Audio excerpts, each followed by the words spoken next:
के तापों से कोई दुखी नहीं।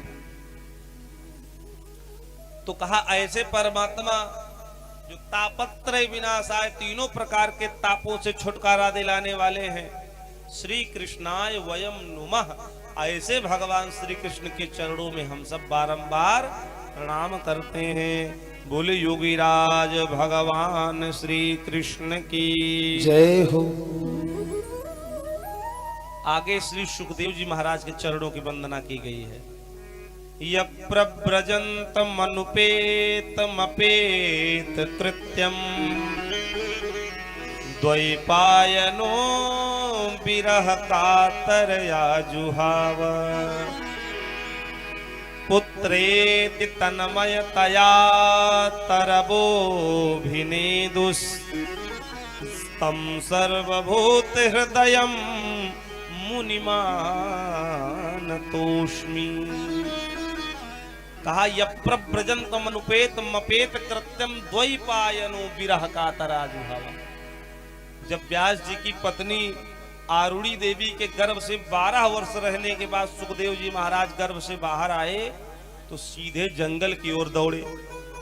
पिता व्यास जी महाराज, बेटा रुक जाओ, बेटा रुक जाओ, लेकिन बेटा है कि पीछे मुड़ करके न माँ को देखने को राजी है, न पिता का चेहरा देखने को राजी। वो तो सीधे जंगल की ओर जा रहा है, जन्म से ही सन्यासी हो गया। ये सुखदेव जी महाराज कौन है? कहा एक बार भगवान शिव जी मैया पार्वती जी के कहने पर, बार बार कहने पर कि हमको अमर कथा सुनाओ, हमको अमर कथा सुननी है। तो पहले तो शिव जी ने मना किया, जब पार्वती मैया नहीं मानी तो शिव जी ने कहा ठीक है चलो हम अमर कथा तो सुनावेंगे, लेकिन कैलाश पर्वत पर नहीं। फिर कहाँ कहा अमरनाथ, अमरनाथ की पावन पवित्र गुफा में चल करके हम भगवान की पावन पवित्र कथा श्रवण कराएंगे। तो अमरनाथ की गुफा में पहुंचे और अपने त्रिशूल को भेज दिया, देखो इधर उधर कोई जीव जंतु हो तो सबको इधर से बाहर भेज दो, क्योंकि ये अमर कथा कोई दूसरा सुन लेगा तो वो भी अमर हो जाएगा। त्रिशूल चारों दिशाओं में भ्रमण करके देखा, कहीं कोई जो जीव जंतु पशु पक्षी थे सबको भगा दिया। भगवान शिव ने ताली बजाई, जो कोई अभी हो वो भी चले जाए। तो जो पक्षी बैठे थे डालियों पर, वृक्षों पर, वो भी चले गए। शिव जी को लगा अब इस स्थान पर कोई नहीं है, केवल मैं हूं और पार्वती जी तुम हो, अब हम तुमको कथा सुनावेंगे। बैठे शिव जी, पार्वती जी सामने बैठी, कहा अब अमर कथा सुनावेंगे। और हम तो भैया मग्न हो जाते हैं, शिव जी ने कहा कथा सुनाने में तो हमारे नेत्र बंद हो जाते हैं, हम नेत्र बंद करके आनंद से कथा सुनावेंगे, तुम हुकारी भरते रहना, तब हम जानेंगे कि तुम कथा सुन रही हो। पार्वती जी ने कहा ठीक है स्वामी, हम हुकारी भरते रहेंगे।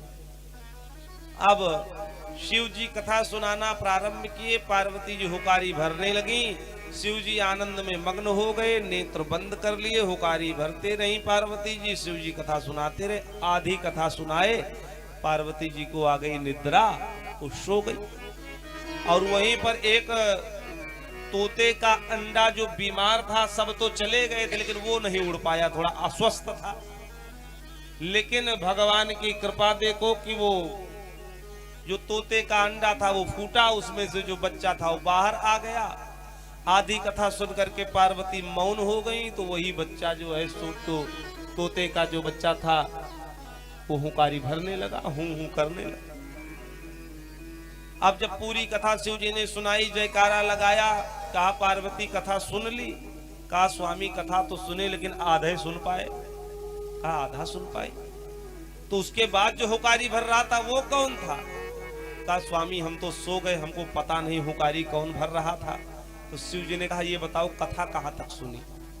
तो जहां तक सुनी थी वहां तक बताया।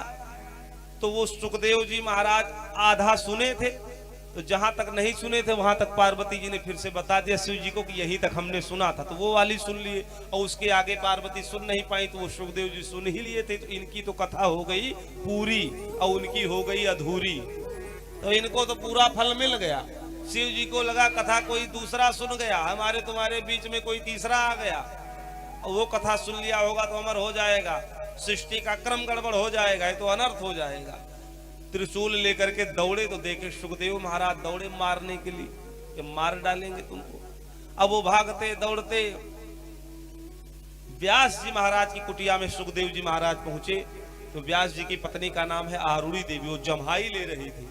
जैसे जम्हाई ले रही थी तो सुखदेव जी को लगा अब मेरे प्राण नहीं बचेंगे। शिव जी त्रिशूल लेकर के पीछे पड़े तो उन्हीं के मुख के द्वार से होकर के गर्भ में आकर के प्रतिष्ठित हो गए। अब शिव जी क्या करें, त्रिशूल नीचे करना पड़ा। अब या तो व्यास जी की पत्नी को मारे तभी वो सुखदेव जी को मार सकते हैं, लेकिन वो ऐसा कर नहीं सकते थे, इसलिए उनको मजबूरी बस ही सही त्रिशूल नीचे करना पड़ा और वहां से वापस आना पड़ा। 12 वर्ष तक सुखदेव जी महाराज व्यास जी की पत्नी आरूढ़ी देवी के गर्भ में रहे।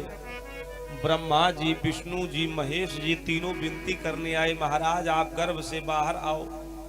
सुखदेव जी महाराज कहते हैं हम गर्भ से बाहर तो आ जाएंगे, लेकिन संसार की मोह माया पीछा नहीं छोड़ेगी और हम उसी मोह माया में पुनः फंस जाएंगे, इसलिए हम संसार में नहीं आना चाहते। तब ब्रह्मा विष्णु महेश जी ने कहा कि आप बाहर आओ, आपको ये माया कभी नहीं व्यापेगी। संसार वालों को भले मेरी माया व्याप्त हो जाए, लेकिन आपके ऊपर मेरी माया का कोई प्रभाव नहीं पड़ेगा। जब तीनों ने विनती की, त्रिदेवों ने, तब श्री सुखदेव जी महाराज आरूढ़ी देवी व्यास जी की पत्नी के गर्भ से, अपनी मां के गर्भ से बाहर आए। तो जैसे बाहर आए तो सीधे जंगल की ओर भागे। पिता है कि बेटा रुक जाओ, एक बार अपना चेहरा तो दिखा दो। माँ की भी ममता होती है, पुत्र एक बार अपना चेहरा तो दिखा दे। पुत्र है कि सीधे जंगल की ओर ही भागा। पुत्रेत तन्मयतया तरबोभिनेदुस्तम सर्वभूत हृदय मुनिमान तोष्मी। पीछे मुड़ के देखने को राजी नहीं है। पिता व्यास जी भी कोई साधारण तो है नहीं।